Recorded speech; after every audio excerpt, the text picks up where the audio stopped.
നിലമ്പൂരിൽ ഇടതുമുന്നണി മുന്നോട്ട് വച്ചത് ജനങ്ങളുടെ പ്രശ്നമാണെന്നും ഒരു തെരഞ്ഞെടുപ്പ് വരുമ്പോൾ മാത്രം ഏതെങ്കിലും ഒരു മതസംഘടനാ നേതാവിനെ പോയി കാണുന്നതിൽ അർത്ഥമില്ലെന്നും നിലമ്പൂരിലെ LDF സ്ഥാനാർത്ഥി M. സ്വരാജ്. പരസ്യ പ്രചരണമെല്ലാം അവസാനിച്ച് ഈ നിലമ്പൂർ തെരഞ്ഞെടുപ്പിന് ഒരു ദിവസം മാത്രമാണ് ബാക്കിയുള്ളത്. അപ്പോൾ LDF സ്ഥാനാർത്ഥി M. സ്വരാജാണ് നമ്മോടൊപ്പം ചേരുന്നത്. പ്രചരണമെല്ലാം അവസാനിച്ചു. എങ്ങനെയായിരുന്നു? മാക്സിമം ആളുകളിലേക്ക് ഇറങ്ങിച്ചെല്ലാൻ വേണ്ടി സാധിച്ചോ? പ്രചരണ പരിപാടികളെല്ലാം ഉദ്ദേശിച്ച രീതിയിൽ നടപ്പാക്കിയോ? തീർച്ചയായിട്ടും. ഇപ്പോൾ ഒരു 3-4 ദിവസം ഏതാണ്ട് മുഴുവനായും മഴയായിരുന്നു. പക്ഷേ മഴ പ്രചരണത്തെ ബാധിച്ചില്ല എന്നതാണ് ഈ ഘട്ടത്തിൽ ഓർക്കുമ്പോൾ ഏറ്റവും ആവേശകരമായൊരു കാര്യം. മഴ കാരണം ആ സമയത്ത് സ്ഥാനാർത്ഥി പര്യടന പരിപാടികൾ നടക്കുകയായിരുന്നു. പക്ഷേ മഴ കാരണം ഒരു സ്വീകരണ കേന്ദ്രം പോലും ഞങ്ങൾക്ക് ഒഴിവാക്കേണ്ടതായി വന്നില്ല. ആളുകൾ വലിയ ആവേശത്തിലായിരുന്നു. മഴ നനഞ്ഞു തന്നെ പ്രചരണ പരിപാടികൾ പങ്കെടുക്കുകയും സ്ഥാനാർത്ഥിയുടെ സ്വീകരണ പരിപാടികൾ വിജയിപ്പിക്കുകയാണ് ചെയ്തത്. അപ്പോൾ ഈ സമയത്തിനുള്ളിൽ നിയോജകമണ്ഡലത്തിൻ്റെ മുക്കിലും മൂലയിലും നേരിട്ടെത്തി വോട്ടർമാരെ കാണുകയും അവരുടെ സ്വീകരണം ഏറ്റുവാങ്ങുകയും എല്ലാം ചെയ്ത് വളരെ ആവേശകരവും ആഹ്ലാദകരവുമായ തെരഞ്ഞെടുപ്പ് അനുഭവമാണുള്ളത്. പ്രവർത്തകർക്കെല്ലാം വലിയ ആവേശമായിരുന്നു. നമ്മൾ ഈ പ്രചരണ പരിപാടി കണ്ടതാണ്. ഇത് വരുന്ന നിയമസഭാ തെരഞ്ഞെടുപ്പിൽ ഒരു സെമി ഫൈനലായിട്ടാണ് കാണുന്നത്.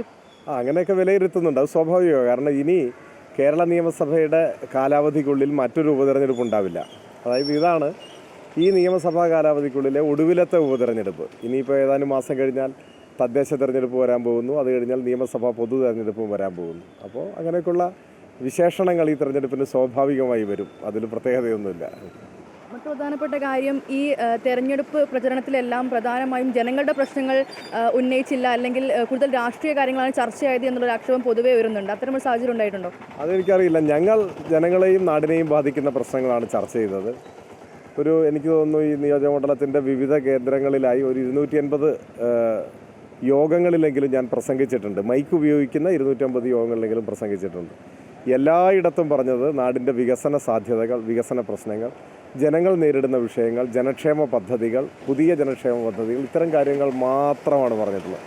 അപ്പോൾ ഇടതുപക്ഷ ജനാധിപത്യ മുന്നണിയുടെ മറ്റു നേതാക്കളും നാടിനെയും ജനങ്ങളെയും ബാധിക്കുന്ന പ്രശ്നങ്ങളും വികസന കാഴ്ചപ്പാടുകളും തന്നെയാണ് പ്രചരണത്തിൽ ഊന്നിയത്. അപ്പോൾ മറിച്ചുള്ള പ്രചരണം ഞങ്ങളെ സംബന്ധിച്ച് ബാധകമല്ല.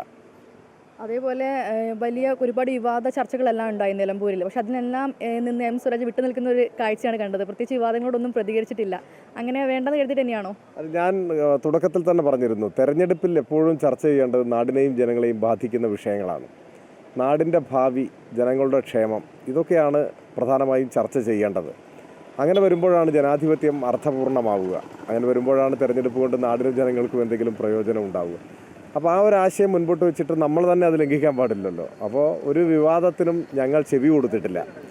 അതുകൊണ്ട് തന്നെ ഞങ്ങളെ എതിർക്കുന്നവർ ഉയർത്തിക്കൊണ്ടുവരാൻ ശ്രമിച്ച പല വിവാദങ്ങളും ജനം ഏറ്റെടുക്കാതെ അവർക്ക് തന്നെ അത് ഉപേക്ഷിക്കേണ്ടതായി വന്നു.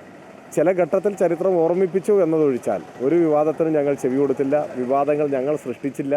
വിവാദങ്ങളുടെ പുറകെ പോയില്ല. അത് ഭാവിയിലെങ്കിൽ തെരഞ്ഞെടുപ്പിൽ എല്ലാവരും ആ നിലയിൽ വരുമ്പോഴാണ് ജനാധിപത്യം സാർത്ഥകമാവുക, ജനങ്ങൾക്ക് ഉപകാരപ്രദമായ ഒരു രാഷ്ട്രീയ സംവാദം, വികസന സംവാദം സാധ്യമാവുക.